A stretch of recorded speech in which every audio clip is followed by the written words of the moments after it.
నమస్తే అండి. Welcome to Muraj cooking blogs. ఈరోజు స్పెషల్ ఏంటో తెలుసా అండి? వంకాయ మామిడికాయ. కంటెంట్లోకి వెళ్ళిపోదామా? పదండి. కావాల్సిన పదార్థాలు: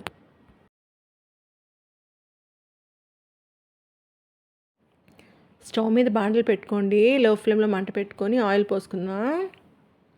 జీలకర్ర, మినపప్పు, ఆవాలు అన్నీ టీ స్పూన్ అండి. గుర్తుపెట్టుకోండి, అన్నీ 3 టీ స్పూన్. 3 కలిపి 1 టీ స్పూన్ కాదండి బాబోయ్, ఒక్కొక్కటి 1 టీ స్పూన్. బాగా ఫ్రై చేసుకోండి, దోరగా వేపాలి.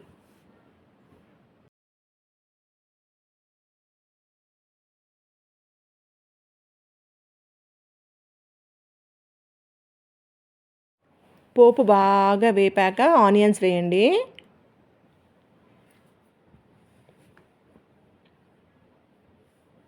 కరివేపాకు వేసుకోండి.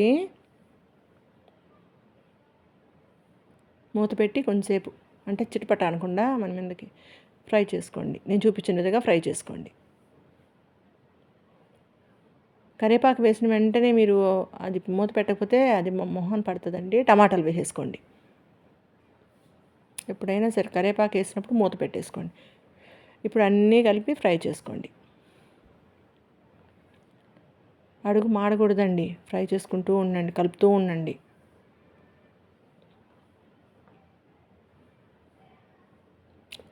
టేస్ట్ తగ్గట్టు ఉప్పు వేసుకోండి.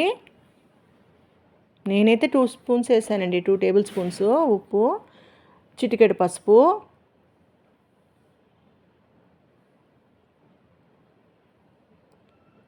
మళ్ళీ ఒకసారి బాగా కలిపేసుకుందామండి. మూత పెట్టేసుకోండి. మళ్ళీ ఒక 5 మినిట్స్ తర్వాత తీసేసి ఒకసారి కలుపుకోండి బాగా. టమాటా చూసారా అండి, బాగా స్మాష్ అయ్యాయి కదా, అలా వచ్చాక కలుపుకోండి.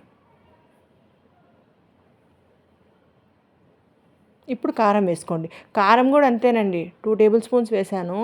మీ టేస్ట్ తగ్గట్టు ఉప్పు కానీ కారం కానీ మళ్ళీ చూసుకోండి. వంకాయలు వేసుకోండి. వంకాయలు కూడా నేను చూపించిన విధంగా కట్ చేసుకోండి. పెద్ద పెద్ద ముక్కలు, చిన్న చిన్న ముక్కలు బాగుండదండి. నేను చూపించిన విధంగా కోసుకోండి. ఇంకోటండి, వంకాయలు ఎప్పుడు కోసుకున్నా కూడా ఉప్పు నీళ్ళల్లో నానబెట్టుకోండి ఒక 5 మినిట్స్.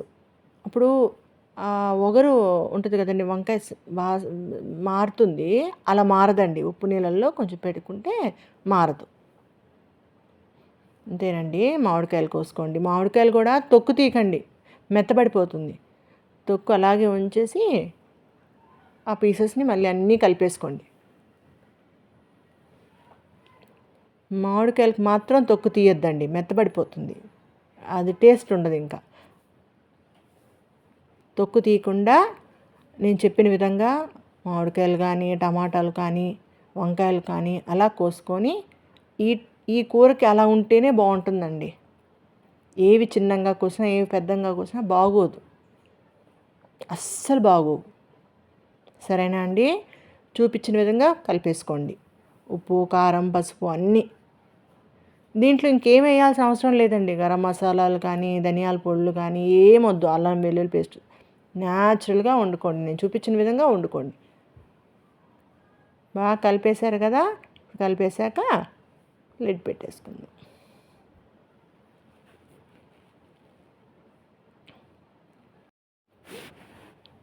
ఇప్పుడు మూత తీసేసి ఒక గ్లాస్ నీళ్ళు పోసుకోండి. ఎక్కువ పోయకండి, గ్లాస్ నీళ్ళే.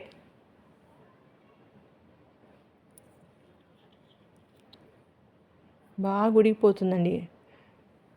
నాకైతే 10 మినిట్స్ పట్టిందండి, అంతే. మామిడికాయలు కట్ చేస్తే లోపల అంత మెత్తబడిపోద్దండి, ఇంకా ఆ టేస్ట్ ఉండదు. మళ్ళీ మూత పెట్టేసుకోండి, మళ్ళీ కలిపేసుకోండి. అప్పుడప్పుడు కలుపుతూ ఉండండి.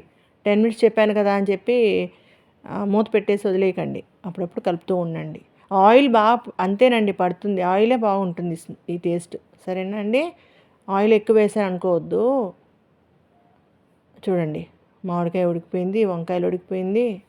అంతేనండి. లాస్ట్లో కొత్తిమీర గార్నిష్ చేసుకోండి. ఓకేనా అండి? నచ్చితే కొంచెం సబ్స్క్రైబ్ చేసుకోండి. మా వీడియోలు నచ్చినట్టయితే like, share and subscribe to my channel. Thank you.